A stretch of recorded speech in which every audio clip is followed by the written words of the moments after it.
ကလေးတယောက်ရဲ့အောင်မြင်မှုကဆရာတယောက်တည်းနဲ့လည်းမလုံလောက်သလိုမိဘတယောက်တည်းအတွက်နဲ့လည်းမလုံလောက်ပါအဲ့တော့ဆိုလိုချင်တာကတော့ဒီနေရာမှာကျွန်တော်တို့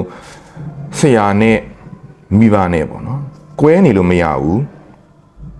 ဆရာရောမိဘရောပါတနာရှစ်ဖြစ်နေရမယ်ဆိုပြီးတော့ဆိုလိုချင်တာပဲဖြစ်ပါအဲ့တော့ကျွန်တော်အနေနဲ့ကဆရာတယောက်လည်းဖြစ်တယ်မိဘတယောက်လည်းဖြစ်တယ်ပေါ့နော်အဲ့တော့ကျွန်တော်တို့လက်ရှိကြုံတွေ့နေကြတဲ့အတွေ့အကြုံရပေါ့နော်ကလေးတိုးတက်မှုအမြန်ဆုံးအချိန်ကဘယ်ချိန်လဲဆိုရင် parent နဲ့ teacher နဲ့တသားတည်းကြာသွားတဲ့ချိန်ပဲဖြစ်ပါတယ် parent နဲ့ teacher နဲ့တသားတည်းကြာသွားပြီဆိုရင်ကလေးရဲ့တိုးတက်နှုန်းဟာဒါပဲနှစ်ဆဖြစ်သွားတာကိုတွေ့ရပါတယ်အဲကြောင့်မို့လို့ကျွန်တော်တို့ကအိမ်နဲ့ကျောင်းနဲ့ဟာ teacher ပေါင်းဆက်မိသွားရင်ကောင်းမွန်တဲ့ learning environment တစ်ခုဖြစ်လာမှာဖြစ်ပါတယ်အဲ့တော့ဘယ်လိုမျိုးရှိနေရမလဲဆိုရင်ဆရာနဲ့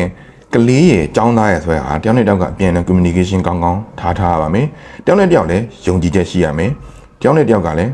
တယောက်ပေါ်တယောက်မှာ respect ရှိဖို့လိုပါတယ်အဲ့တော့ parent teacher partnership အရန်ကောင်းသွားပြီဆိုရင်ကလေးကပညာရေးဘိုင်းတွေမှုတ်ဖဲနဲ့